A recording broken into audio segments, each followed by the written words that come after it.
Hey there, friends. Welcome to the Being Brown and Bold podcast. I am your host, Jess Thomas. Every week, we are getting to talk to the most amazing people who come from some sort of brown culture, share their experiences, their point of view, and their lives with us. So I'm so glad that you could join us today.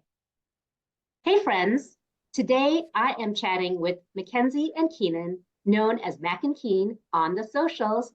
Mack and Keen are culture bloggers committed to sharing cultural differences and widening perspectives, but in a fun way. They try their best to fully integrate themselves into different cultures by learning the languages, wearing the clothes, and trying to live daily life as much as possible like a local. Mackenzie is from the USA and Keenan is from the UK. More recently, they have spent 3 months in Kerala, India, where my family is from, and that is totally why I have started to follow them. And they have fallen in love with the welcoming culture, and they're so excited to share their experiences in Kerala. So, Mack and Keen, it is so great to have you here today on the podcast.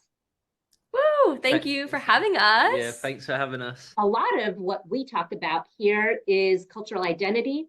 And because you have been immersed in this culture, and especially this Kerala brown culture, which a lot of Americans, I feel, don't know about, I think it's great that you're sharing that love. Names are so important in brown culture. So I usually ask about your specific name and why it's important. We spent a good amount of time actually a while ago in Jordan, and that's when we realized how important names are to the Jordanian people and in Arabic. So then we started thinking, well, what's the meaning behind our name? So Mackenzie is my name, and from what I've researched, it has one kind of lame meaning, which is like son of Kenneth, but then it has another meaning, and it's Gaelic, and it's born of fire, and I am obsessed with that, and I think it's pretty accurate. So my name, which was interesting as well, so in Arabic and in Irish and Scottish, means protector of darkness. And it is actually pretty interesting because Keenan, as we travel, is my protector. I couldn't do this without him in any way, and he really is the strong one. So You're strong as well. The way you both mesh together and what you portray, like I feel like it's so authentic. Like I don't feel like you're doing stuff for the camera, and just your chemistry together is so fun and energizing. Thank you. It's good that you say that you feel like it's organic, because that's kind of what we wanted to achieve. We wanted a name where we could connect with people. So we decided who we were, Mack&Keen. Yeah, so for Instagram, it's just Mack&Keen, but then our brand is called Unstuk. We were at a wedding, and we were telling this random lady, like, what we're going to do. We're about to explore different cultures and really immerse ourselves and try to showcase it to the world. And this lady was like, that reminds me of a Indian poem or like an Indian short story. It's about this elephant who was at birth tied to a pole by a rope. It got older and older and older and bigger and bigger and bigger, and it was still tied to the pole with the same rope.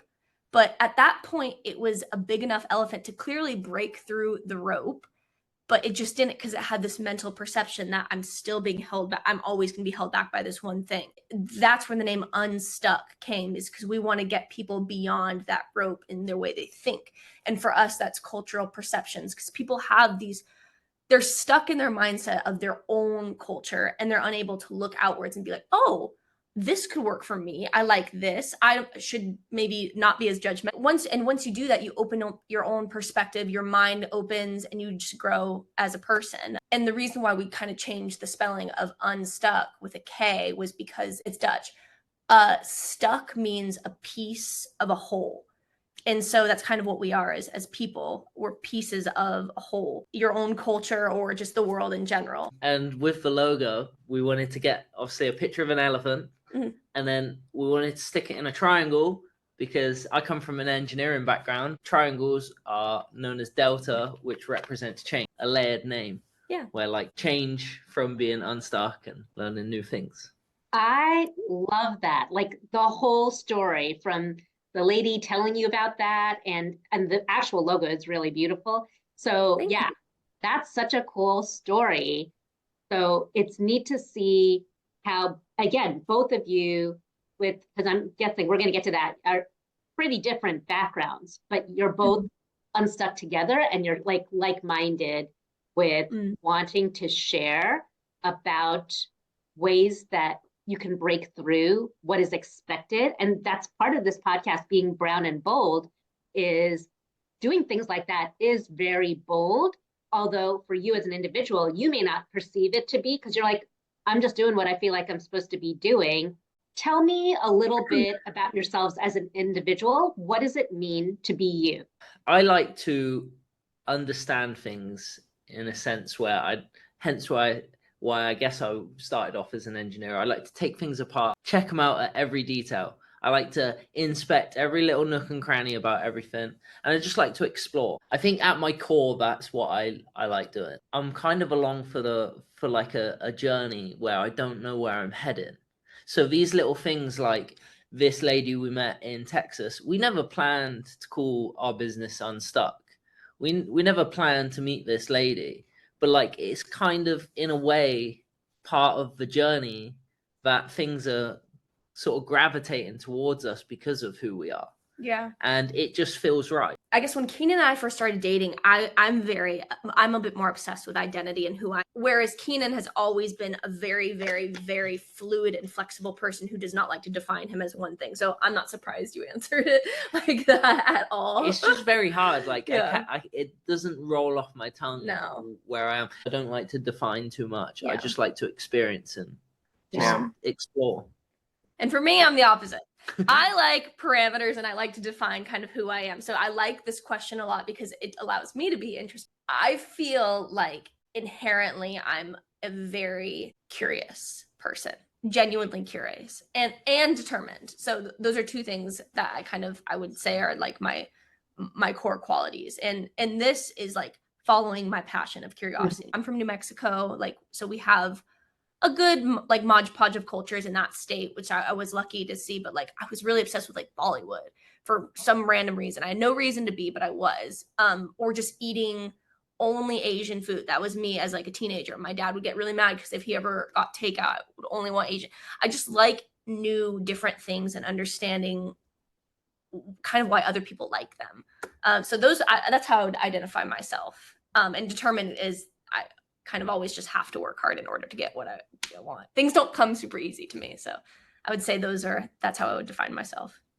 Yeah, I am sensing that adventurous spirit in both of you, even though you both come at it at different angles. Normally, we talk about the ways that we go through life based on who we are, including our ethnicity and cultural background.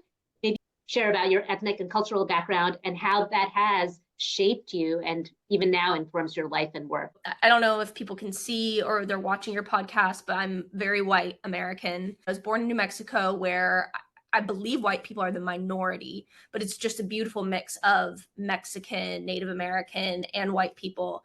And so I've been exposed to different cultures growing up to a degree, very much to a degree. And I think living in America is to a degree. And then I went to Florida for a university because that's where I played soccer. And there it was just where I was, it was extremely white.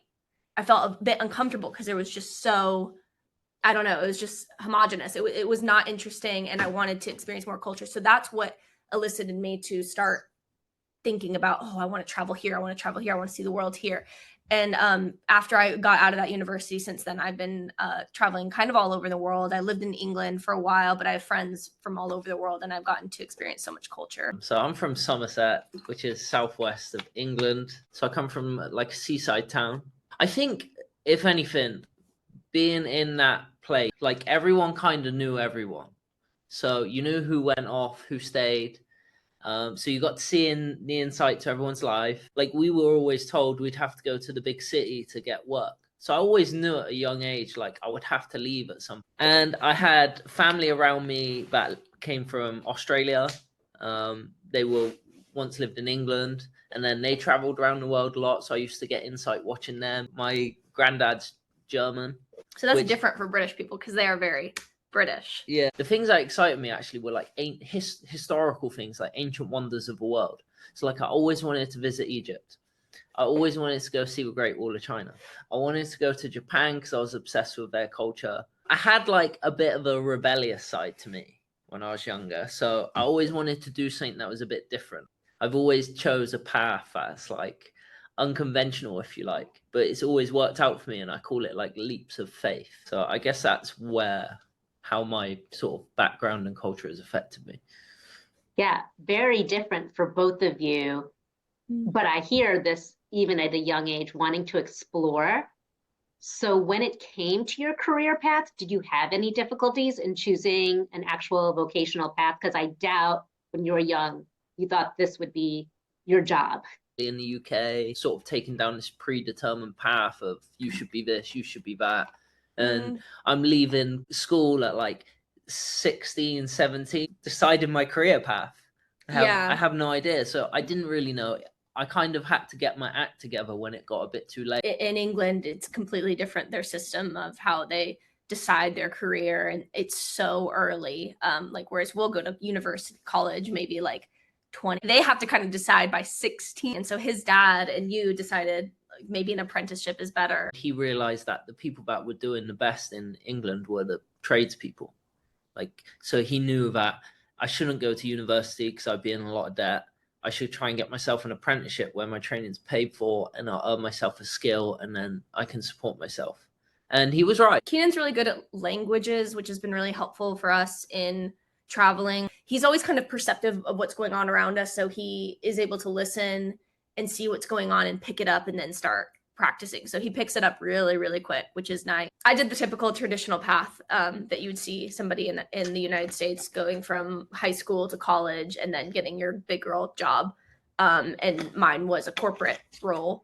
And I guess as a young person, I never really thought what I would do. My sister always said, oh, you're going to do something really weird. I just kind of thought like, because I was a soccer player and because I was like getting into corporate life, I'm going to make a lot of money. I'm going to be a business lady, like whatever. I didn't even know what that meant.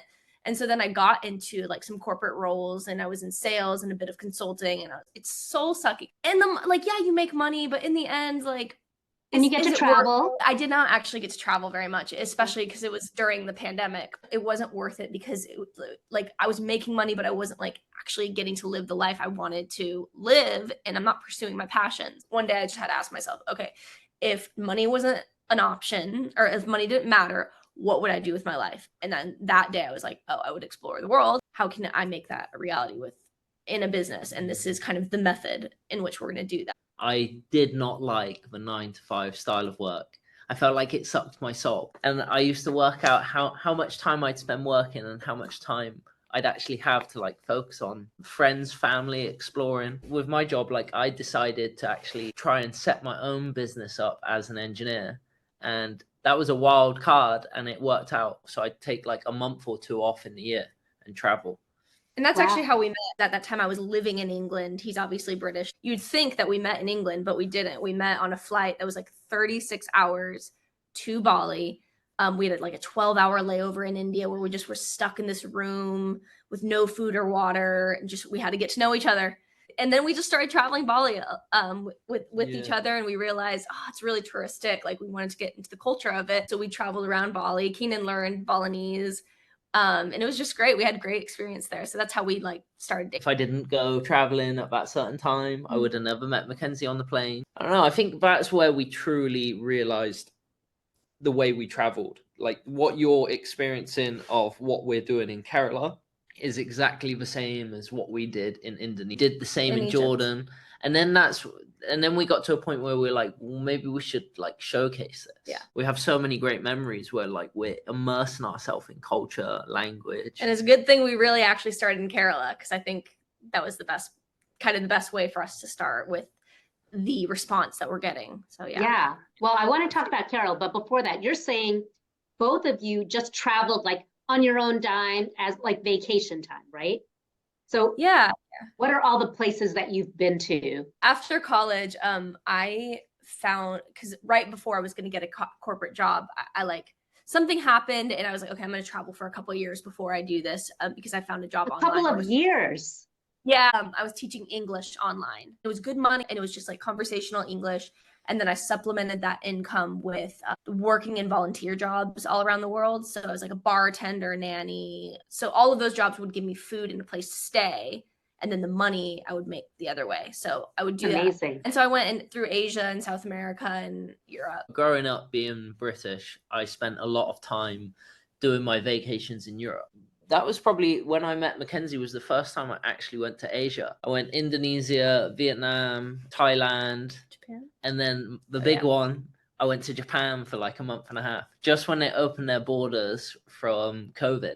Me and Mackenzie had sort of like gone our separate ways after Indonesia. We were still contacting. We then met back up in Egypt. So when I flew back from Japan, she was still living in England, and she came out to Egypt to meet me. Yeah. And then, so we love it. We love traveling. We really do. We're not really materialistic people. I don't have really nice things, and I don't see you staying at the Ritz-Carlton. No.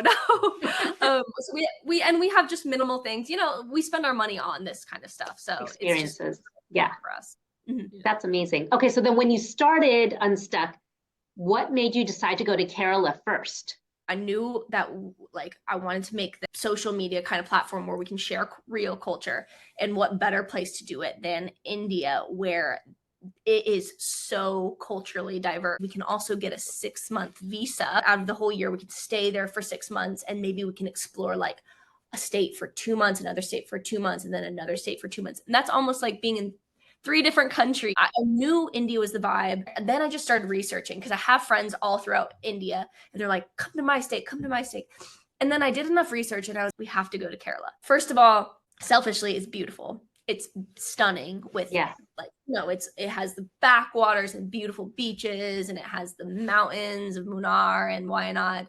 But then also the literacy rate is super high. Like, people are educated. The poverty rate is way lower than you would even ever expect. It seemed like it was like the number one place we had to go. God's own country. Yeah, it's called God's own country, and it really, really is. We didn't expect to have such an amazing time. That's why we stayed so long. We ended up staying 3 months. You have to know something about Keenan. Keenan's obsessed with predators wherever he goes. Yeah. He's obsessed. So like I took him to Florida, and he was obsessed with the gators and the alligators, and we had to go see the alligator boat. So just FYI. I just want to I really like the wildlife, and not only, I just want to know what the apex predator is, because he always does. Being from England again, our apex predator is probably a cow or a fox.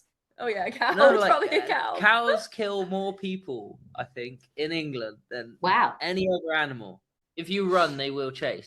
There are so many experiences you've had in Kerala, and obviously I want everybody to go and watch your YouTube videos and your Instagram. But now that you've kind of stepped back a little bit, what do you feel is important to share about Kerala after being there so long? Number one has to be the people. Mm-hmm. The people are super friendly. Yeah. There are only 2 places I've been where the people have been so well. That's Jordan and Kerala. Everybody wants to know how you are. Everyone wants to know if you're safe. Mm-hmm. Everyone wants to know what you think of Kerala. Yeah. And everyone just wants to help you. And not only that, the state is a beautiful state. It blew my mind away. I didn't realize that India had such beautiful places. I'm sorry. I really didn't. Now we know because of the internet, right?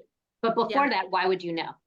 Exactly. You'd only be portrayed from what, the media wants you to kind of think about as that place. So it's like I'm visiting a tropical island. So that led me to think that, like, why do people not know about this place? Yeah. Like, why aren't people visiting this place? Yeah.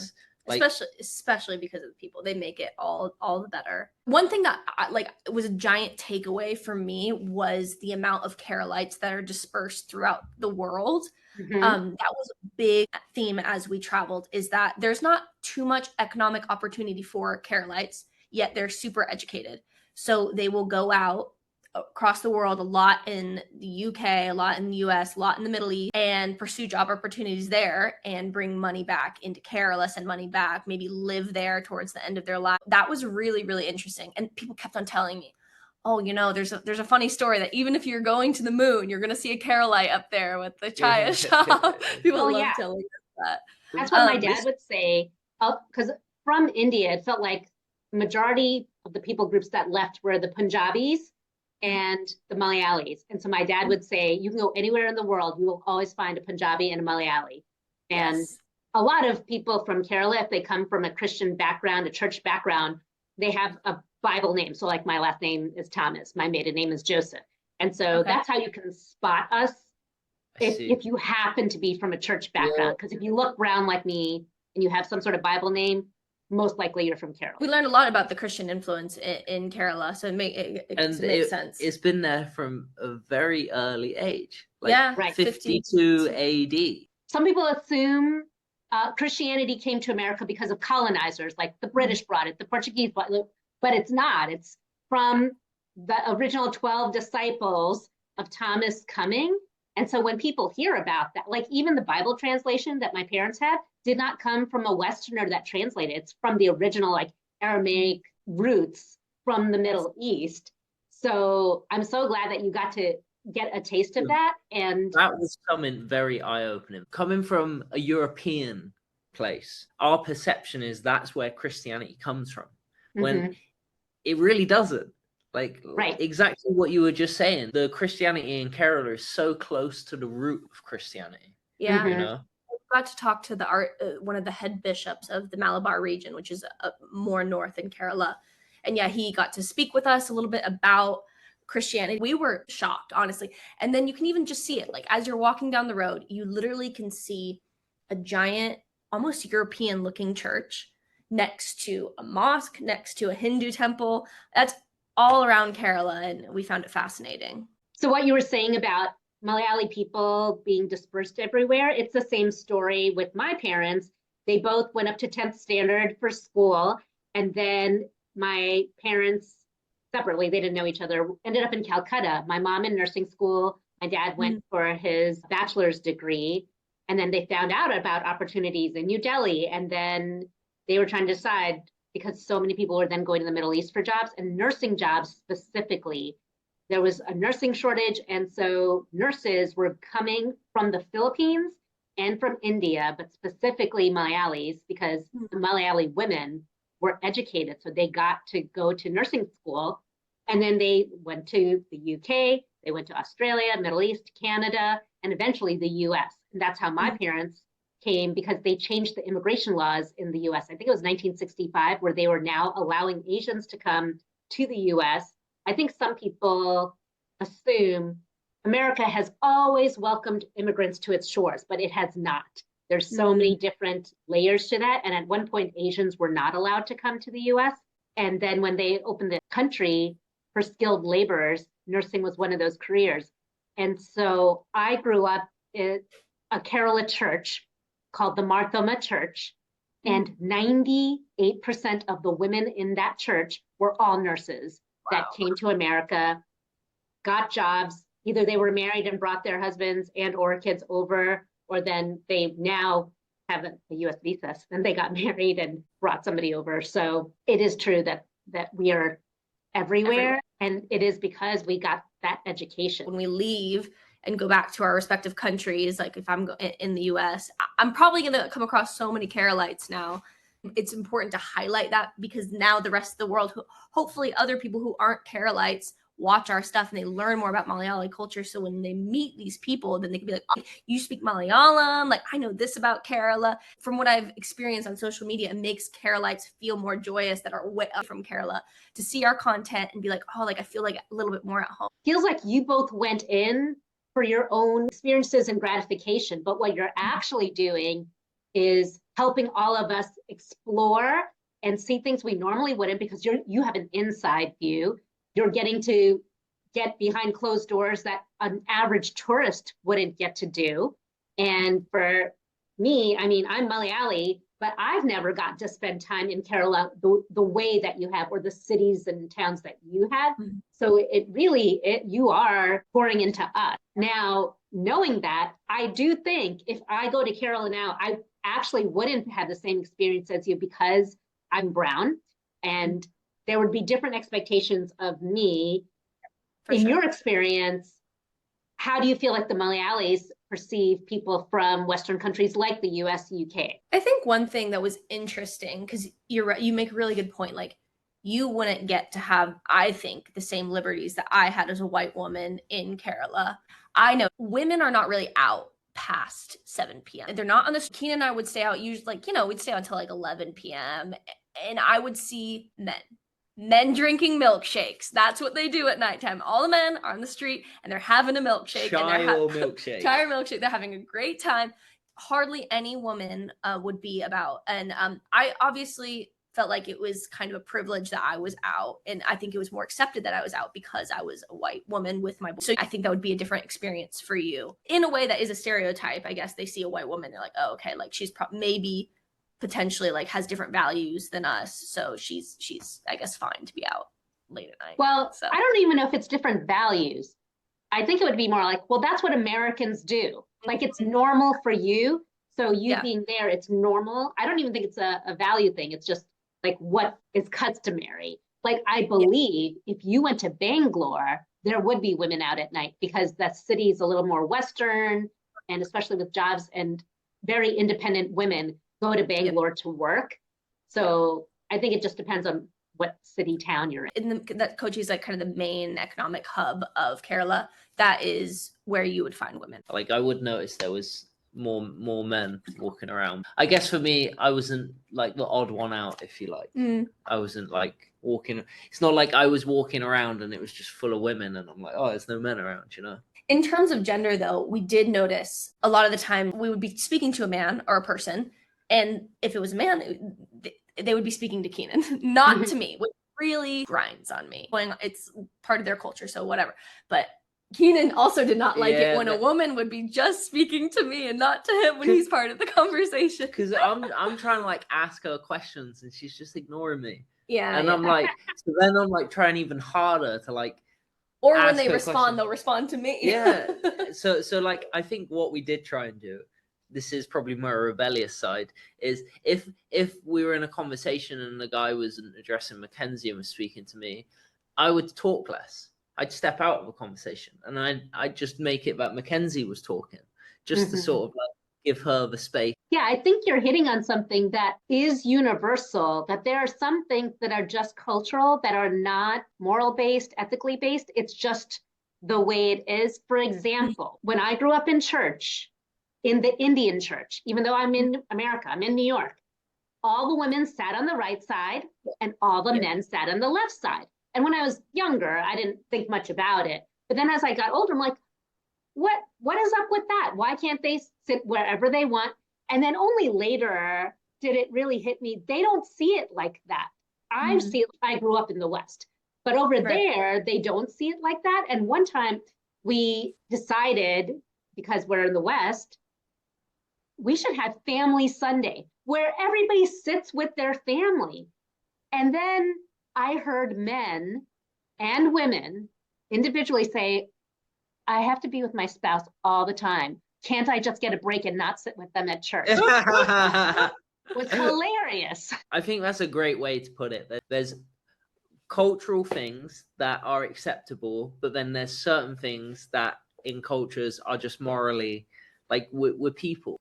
Like like for a woman to look in your eyes, if she never, ever, ever talks to men, unless it's a Western type of job, but if she's a housewife or she like has a store where women come and frequent, right? It's not normal to just speak to a man. So historically for her, she wouldn't even think about, it's not considered a respect thing. Whereas in the West, another interesting cultural thing in the West, when you go to restaurants, at least in America, you know how waiter will be like super friendly, like, hey, how are you doing?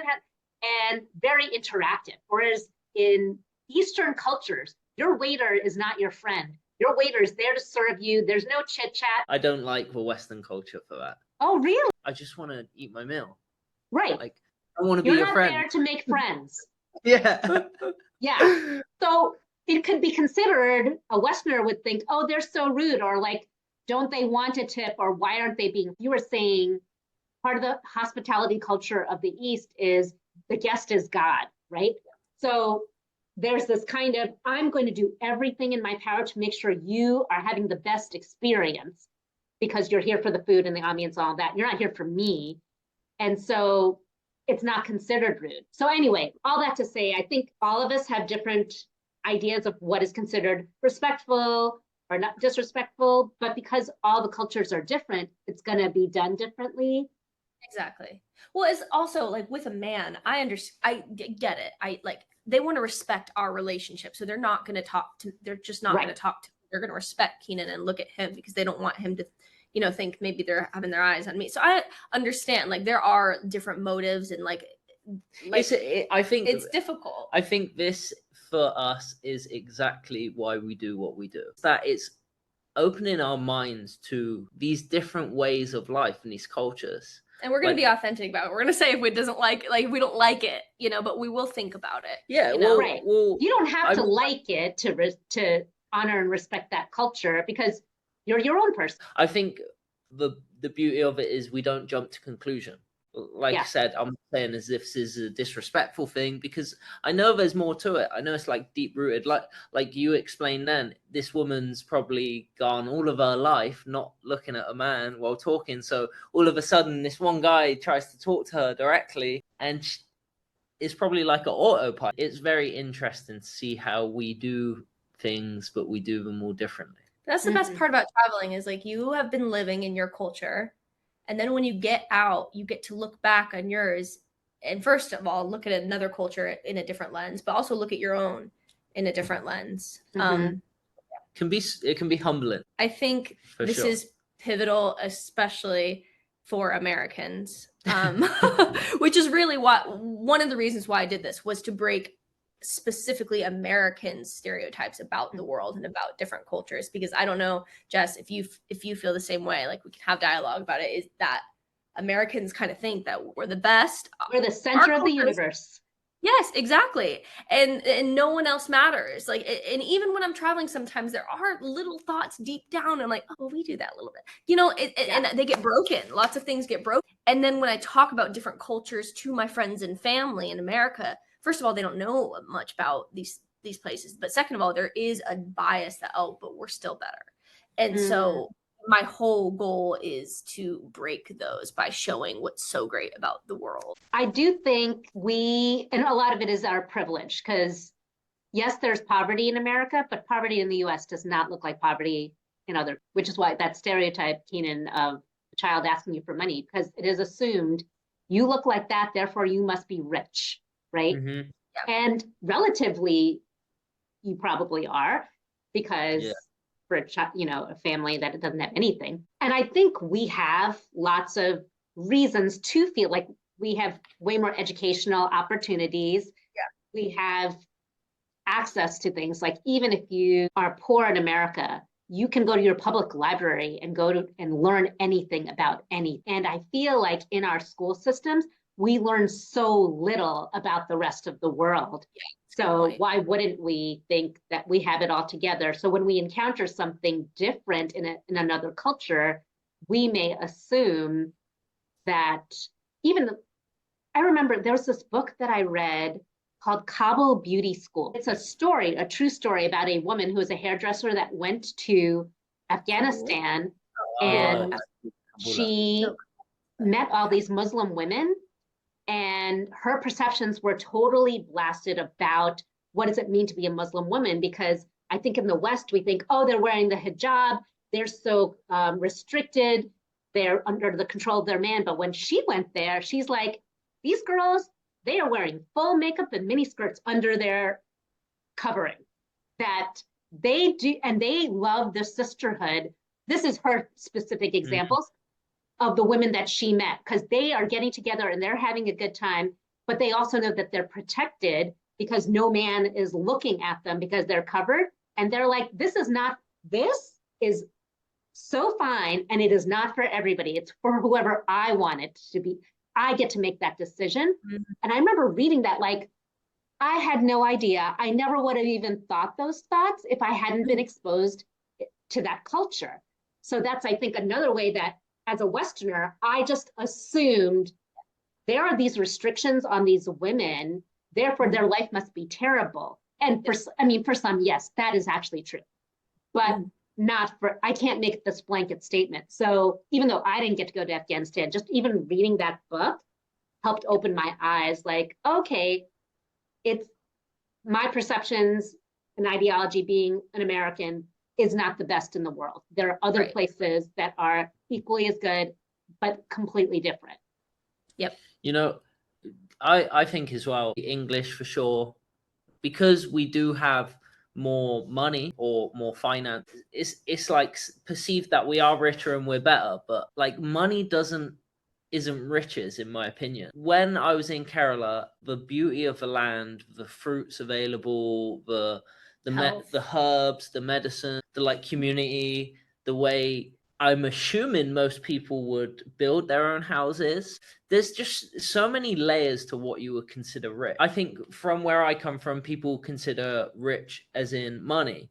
But when I go to these other countries that you could say that I'm perceived as a rich man in, I look at them and I think, well, you guys are rich. There's so much depth to what you have. And health is a good point, because Kerala, you probably know this, Kerala has one of the best healthcare systems in the world. If Keenan and I were in Kerala and God forbid what happened, we could easily just go to the doctor that day. We wouldn't have to make an appointment. You could just see a doctor, pay up front. It's not that expensive, and it's not, relatively for the people, it's not that expensive either, and you'd get quality care. It's the best in India. There's not processed foods.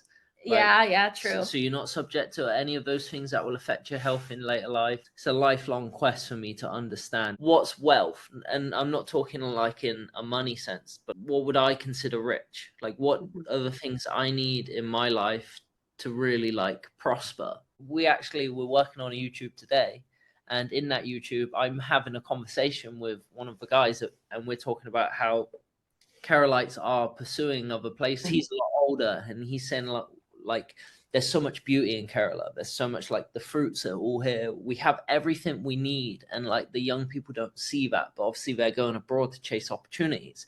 And I'm then going, well, I don't know why people want to go to England. It's cold. People are sad. you might earn much, but you don't keep hold of it, you know? And so what you're saying, Keenan, being rich is not about the dollars in the bank. It is the quality of life and the way that you live your life with people that you love, with places that are encouraging and life-giving for you. It's the opposite of what we were saying with both your jobs were soul-sucking. What is actually life-giving? And I see you all, as you're having these conversations and watching other people, understanding that there are many things in life that are life-giving that have nothing to do with dollar signs. Yeah, for sure. And I think that's something that really inspires me to travel. So you all have been everywhere around the world, and even within Kerala, you have seen faith expressed differently. Has faith or a belief system informed your personal outlook in life? The more we travel, especially outside Western countries, the more we see that the rest of the world is actually very close to their faith, much more spiritual. I'm like, that's going to be my generalization. I see much more spirituality most places I go, especially Kerala. Everyone in some way is close to God, be it through Islam, through Hinduism, through Christianity. There is a closeness to God. I was brought up Christian. My mom is strong Christian. I put that away, I put that to the side.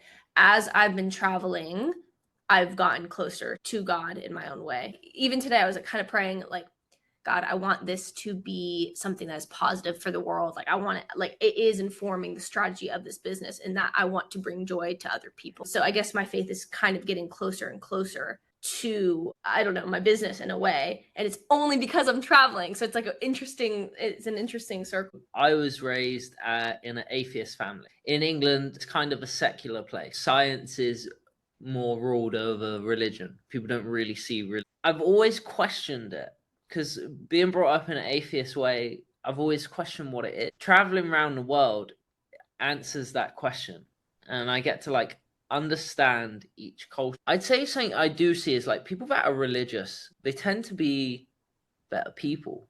I might be like, again, blanket statement, but they do tend to be kinder people.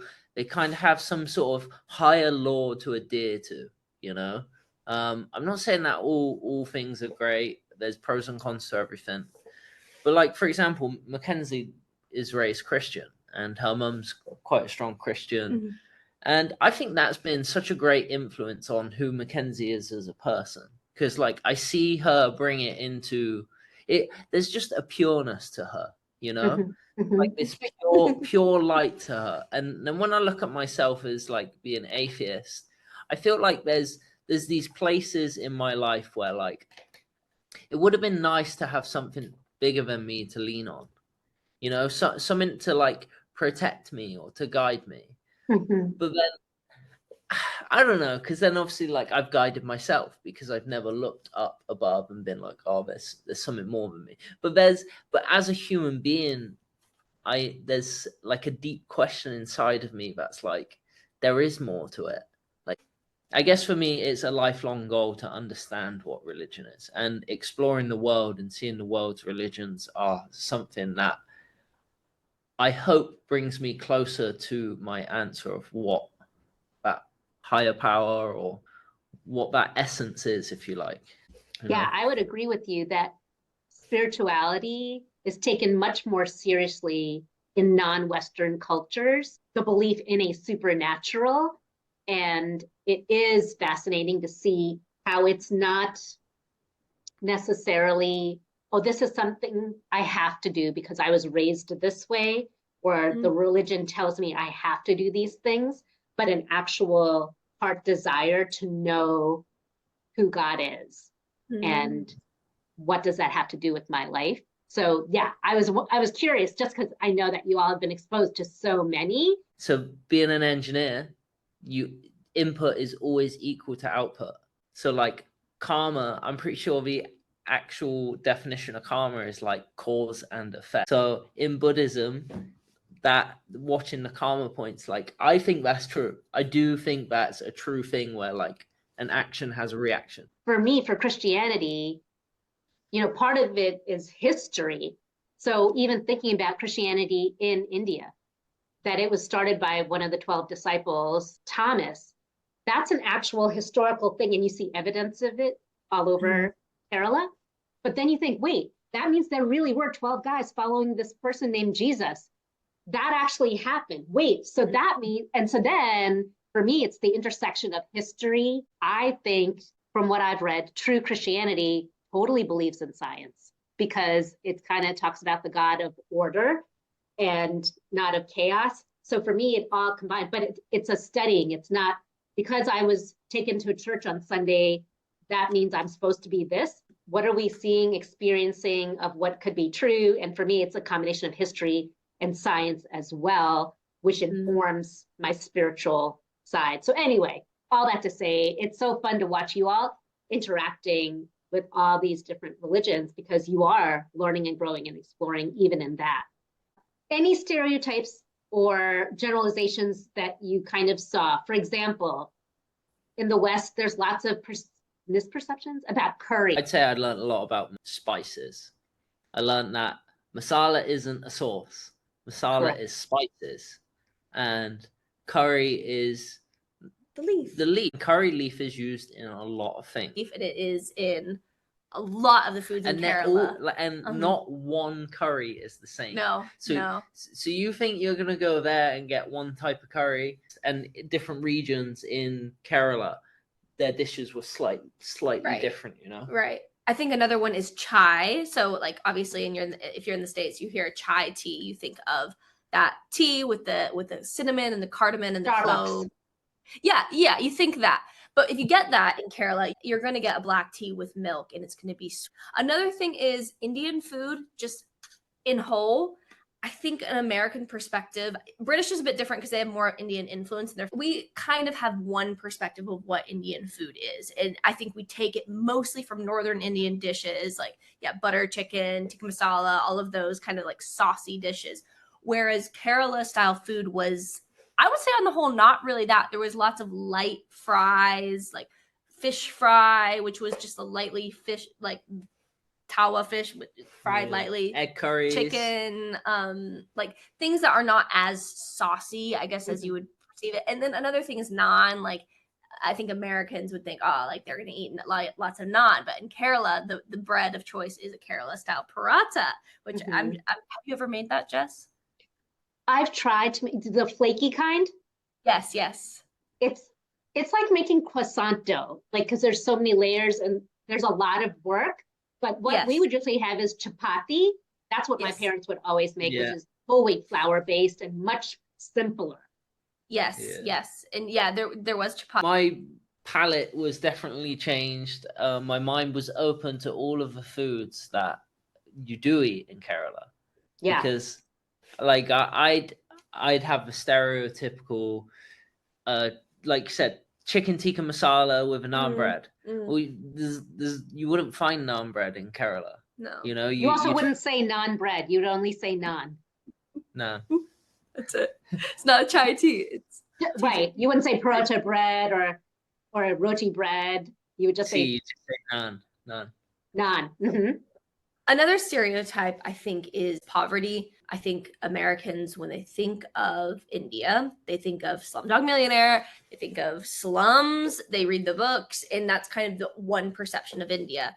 But you go to Kerala and you don't even see a street beggar. You barely see a street beggar. And like, I'm from New Mexico, and let me tell you, there's so many street beggars there. So I think that was a stereotype. I think I'd feel less safe walking around England. I think a couple of stereotypes for me. Number one, eating with your hands. People who are probably in my close vicinity in my hometown would probably say that eating with your hands is a dirty thing to do because you get food all over your hands. I think that's wrong. I think they would use words civilized also. Civilized. I think it's better than eating with cutlery. Yeah. I actually prefer eating with my hands. It's simpler. You can just mix your food better. And then after, this is one of my favorite things about eating with your hands, is you go and clean your hands. Everyone has like these designated stations. Yep. Wherever you are. If you're at someone's house, there's a sink in their dining room. If you're at a restaurant, there's a room full of sinks. And you go there, you clean your hand off. You don't have to worry about any cutlery. You don't have to worry about dropping your cutlery and asking for another fork. It's more efficient for the kitchen. More efficient. And then once you wash your hand, you wash your mouth. Like Westerners do not wash their mouths after eating food. And that means that your food is stuck up in your mouth until you go home later at night and brush your teeth. And that's like one of the reasons you get like gum decay. I even spoke to this one super educated guy in Kerala. Did you know that we don't actually have wash basins to our kitchen living room, or we don't have them at restaurants like the way you guys have them? He's like, really? He's like, but how do you guys wash? Like, I know you guys don't wash your hands because you guys don't eat with your hands after a meal, but like, how do you guys wash your mouths? Yeah. And I was like, well, we don't. So yeah. The bum gun. I think people in England would say that is uncivilized. We're talking about the difference between dry cleaning and... Exactly. Would say it's uncivilized to use your hand, to use a gun. Use your hand. And because like... Okay, for the record, I do not use my hand after I gun myself. Should we explain what this is first? Should we? Do you know what we're talking about? I know what you're talking about. Okay, let me explain. Yeah, but isn't it culturally known that like the left hand? But no, we didn't have bum guns. We had a pitcher with water. And then you clean. Oh, you were doing the pitcher of water. And you use your hand. Actually, I'm so interested because first, for anyone who's listening and does not know what we're talking about, in Middle East and Asia, not really as much Western and not South America, and I don't know about Africa, they have oftentimes guns next to the toilet of water. Yep, it sprays out water, and that's how you essentially clean yourself after you've gone to the bathroom. There's different methods. I know, no, because I'm pretty sure the gun only came to Kerala in the past 5 to 10 years. Okay, from the Middle East, yes. Yeah. So prior to that, it was a bucket of water. It was a tap with a big bucket and a bucket. So it was one bucket in your right hand, left hand was to wipe. Yeah. Is that true, Jess, to wipe? It depends on number one, number two. Number one is just pouring water. Number two is to wipe. Yeah. That's the whole preface behind the whole left hand, right hand. Okay. I think Westerners really need to learn to do it because it's uncivilized, it's dirty, it's all of these things. Whereas like the reality is it's not, it's clean. It's so much cleaner than paper, dry wiping. Is. Yeah, definitely down there. You feel a lot cleaner. Another thing that I noticed in India, every single person I knew took a shower every single day, like made sure they were clean, made sure their clothes were presentable, ironed, everything. And I do not see that in the West. Exactly. Right. I think that was one of the biggest stereotypes that broke for me is this. These people are cleaner than me. They're more civilized than me. What am I on about? Another thing is women especially like put a ton of effort into their appearance. Mhm. I learned a lot about the saris in Kerala. In Kerala, they have their own special type of sari called a setamundu, which is wrapped in its own way as well. But it's an art form. Literally, we did kind of like a Kerala style video shoot kind of thing, and we had a professional sari draper drape me. She literally prayed. She said, like, I think an Islamic prayer before she started on me, because that's her job. It's an art form, and it's so intense. And women every day in Kerala will put on a sari and just walk around, and it's some serious effort, and they look beautiful. They look beautiful. Stunning. And Oh. I learned how to do a mundu and a lungi. I heard that a lungi and a mundu, a man is judged on how tight he does his knot. So I made sure I did my knot. Great. Very nice. You have been in Kerala. I'm sure you've had filter coffee. You've had chaya, like cardamom chaya, masala chai. Have you had the lime water they have in the Ooh, street? Yeah, fresh lime. fresh lime and soda. Yep. So she has salt and sweet with her fresh. Of That all is the a thing. beverages, what's your favorite? I think, yeah, chai in India is better than, I tell them not to put sugar. People ask me, well, chai means tea. What's the difference? And I say chaya is when the milk and the tea leaves and water are cooked together. But British tea is when you put hot water on a tea bag. And you may add cold milk too. Okay, I see what you're saying. So like there's different ways to make tea in England. Like it's not just pour, like we can heat the milk, we can put the milk in first. There's big debates on how this is a dying tradition in England, but we'd use teapots. So we'd put our tea bags in the pot, we'd pour the water in, and my mum would always say, let it brew first. That's when you really get the best taste of tea. Right. If a tea's brewed right in England, I think they're pretty much very similar.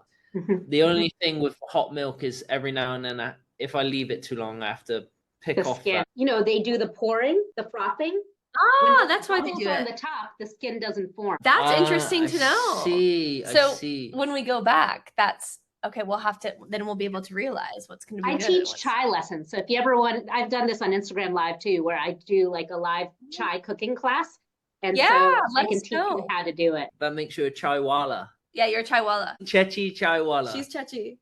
Actually, I have a friend in Nashville. They started a chai company. It's called Chechi's Chai. Oh, that's cool. Yeah. Chachi's chai.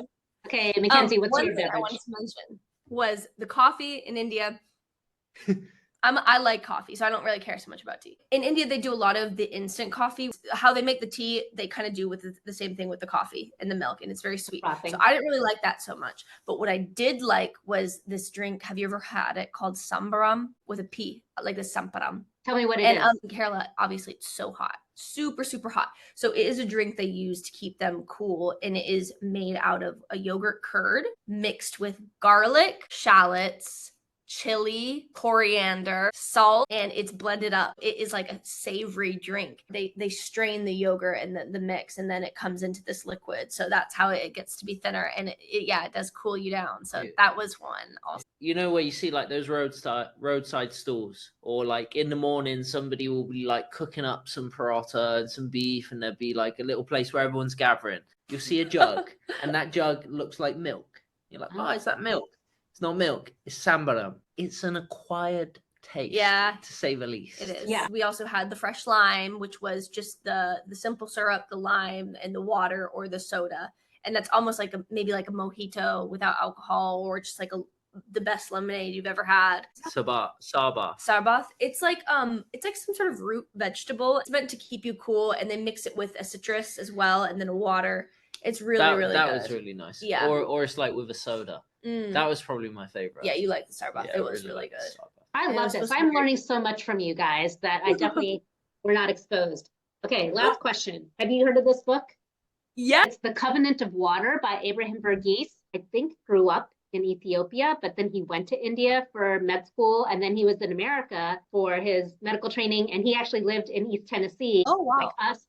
So one day I hope to like meet him, but I remember reading, it introduced Kerala culture to so many people in America that had no concept, and specifically Kerala Christian culture, because I think there's this assumption in America, everybody in India is Hindu, cow worshiping, vegetarian, which is obviously not true. But this book, I feel like opened the eyes to people's understanding of this specific, I don't know, subculture, even within Carol? Because I was wondering if you saw or recognized things from the book in the culture since you were living there. Definitely the Christianity aspect, because in the beginning of the book, obviously it talked disciple Thomas went to Carol. That sparked my interest in interviewing that bishop, actually. So it did influence a lot, and I am going to finish it. But yeah, it's beautifully written. A lot of women have read this book, and a lot of them, when I said I was going to India, they're like, they didn't even know where I was going. And they're like, oh, have you read Covenant of Water yet? It's place where we're going. I remember when you started reading it, you were saying how strange it is that like this book has sort of came into your life at a time when like you're going to Kerala. I know. That sort of thing seems like a higher power to it. Providential. Yeah. Everything you've done feels very bold, and the podcast is Being Brown and Bold. Is there something you would like listeners to know if they are hesitant about making a bold move for themselves? I have a great saying: just dumb enough to believe in yourself, just smart enough to execute. And I think that's what Keenan and I are. Things can work out. Like, we both took a giant leap of faith in believing in ourselves and thinking, oh, like, people on social media might be interested in what we have to say and what we're doing. It's so far worked out for us. We can do it. Anyone can. Yeah, the dreams you want to do. It doesn't matter if like you don't get there, but just don't give up. Keep going. The more I do it, the more I grow confidence in doing these crazy things. Like, no risk, no reward, right? Like, always just keep your eyes on the positive things in life. You'll kind of live with a smile on your face, you know? Tell people how they can find you. We are on Instagram. So our Instagram handle is Mack&Keen. And then on YouTube, we are Unstuck with Mack&Keen. So we really appreciate anyone who is interested. In the future, we should expect Unstuck to go to other parts of India and other parts of the world. Yes? Yeah. I in Egypt, I really want to go down the Nile, stay at the villages and learn about each village down the Nile and make my way to the bottom of the Nile. Africa is something I'm super interested in. So hopefully all around. I mean, South America, I can speak Spanish, so we gotta go there at one point. We'll just have to see. We'll just have to see how it goes. Yeah. See where this journey takes us. Yeah. I think that's the beauty of it. Thank you so much for taking us along on your journeys. It's great. And just for even taking time to hang out with me on the podcast. Yeah, thanks for talking with us. So it's really nice for us to go kind of along through our journey again with you. So it's been kind of therapeutic. Yeah, so we really appreciate it. And we've really enjoyed talking to you. Yeah. You've been a great host. Aw, Wonderful. Thank you. Great getting to know you as well. Thanks. And thank you everyone for joining us on this episode of Being Brown and Bold. We'll be right back next week for our next episode. Till then, be wise and be bold.